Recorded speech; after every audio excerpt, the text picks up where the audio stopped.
Hi, Patrick Russell, EA, coming back to you from mmtaxman.com studios.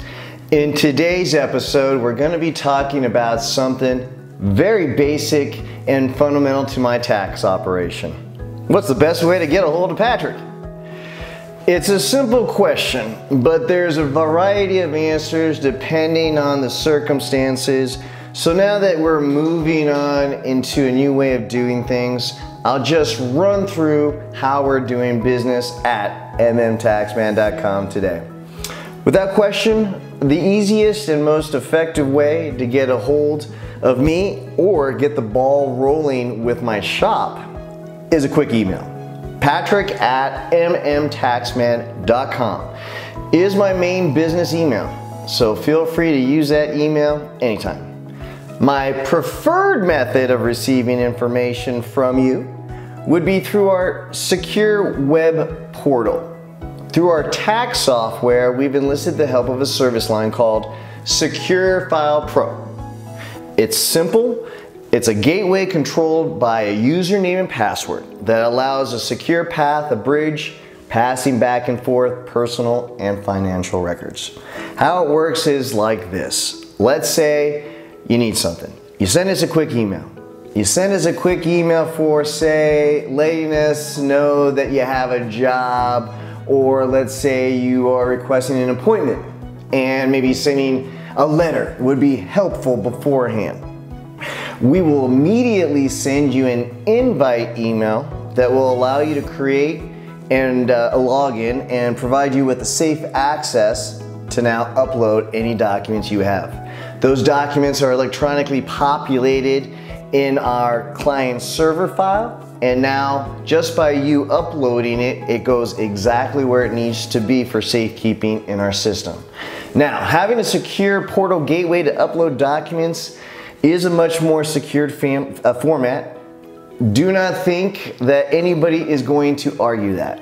But in today's e-commerce, where what you and I will be doing together represents a microscopic drop in a galactic ocean of e-transactions, we'll still encourage taking the safety steps that are available to us, as well as making future investments in security products and protocols, so we can do our best to protect our engagements with each other.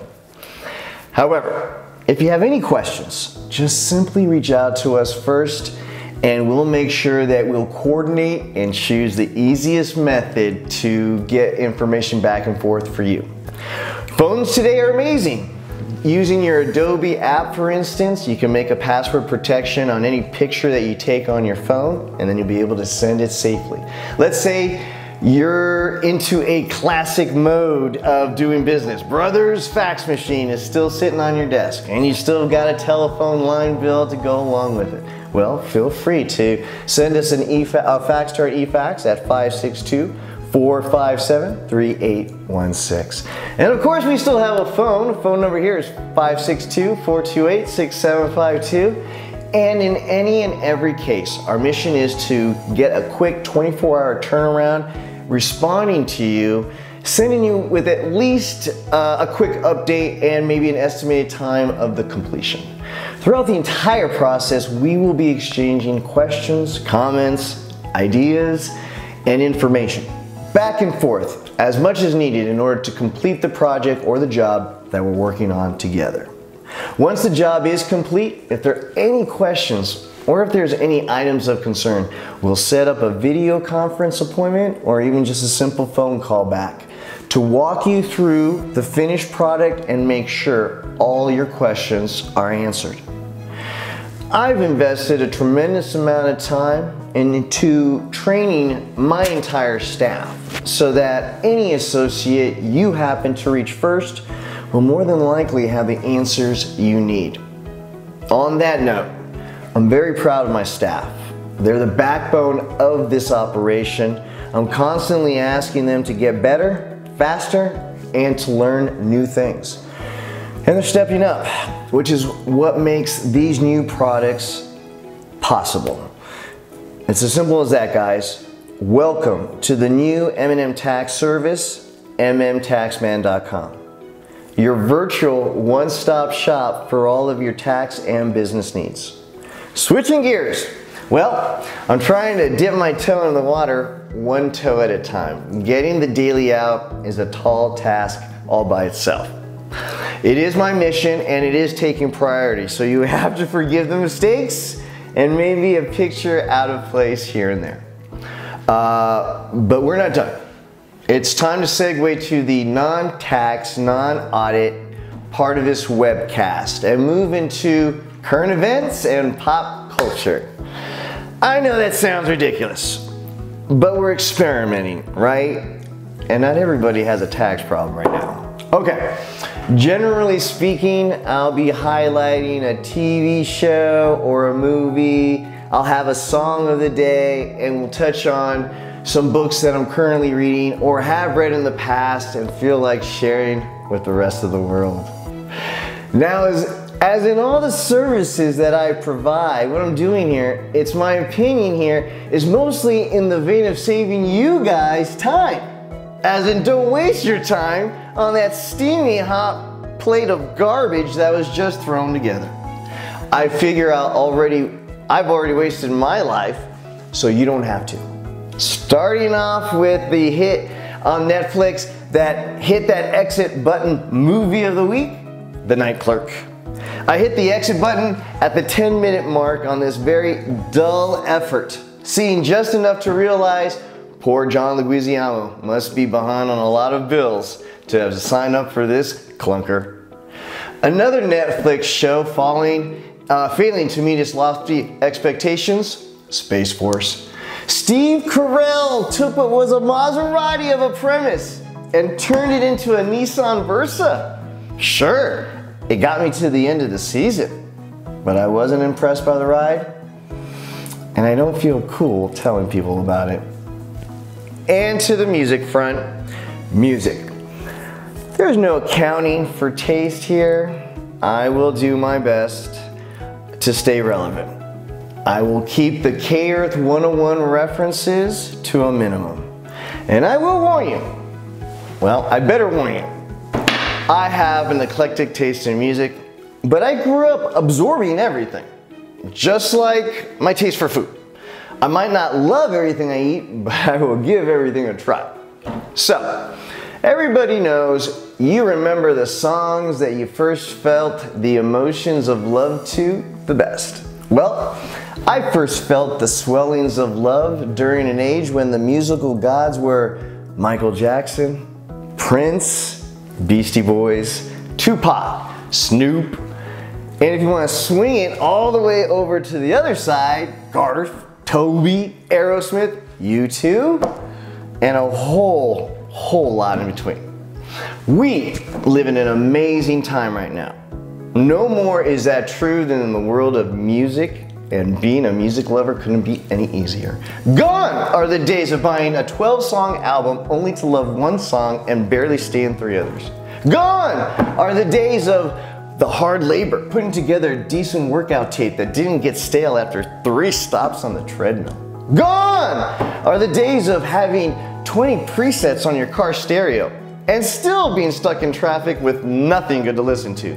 Gone are the days when only a few chosen talented singers are lucky enough to navigate the treacherous gauntlet of the CD music industry in order to share their gift with the rest of us.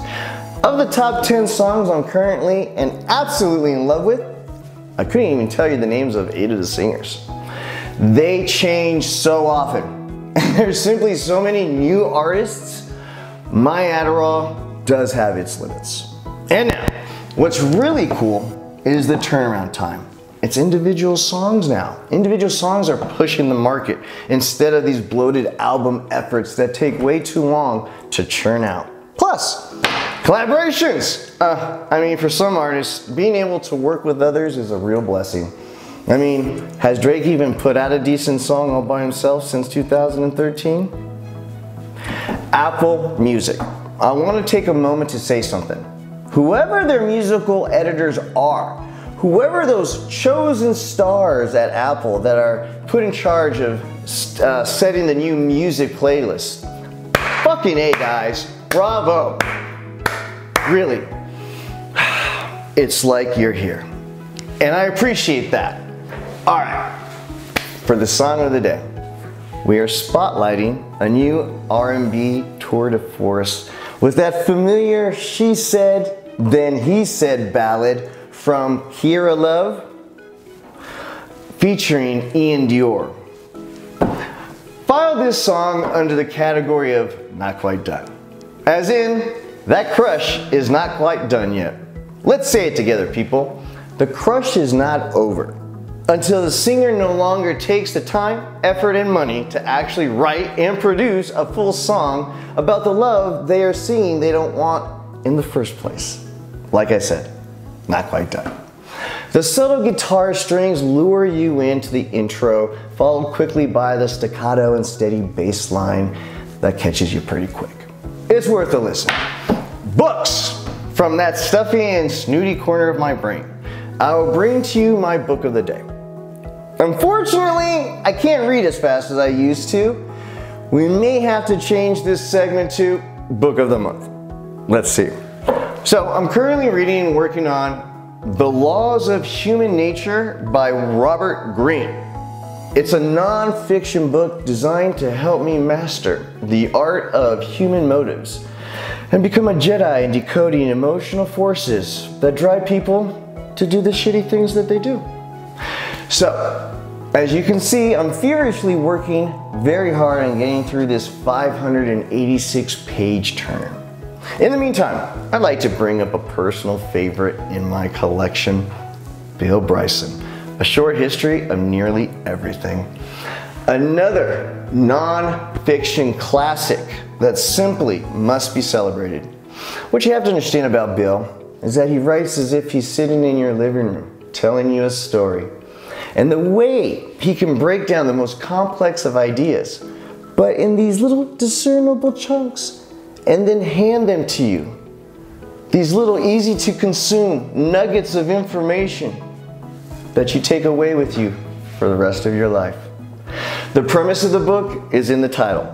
Bill, in his always humorous way, takes the reader back to the beginning, as in the Big Bang beginning, and then walks us forward 13.7 billion years to the present and gives us a taste of what mankind has learned along the way.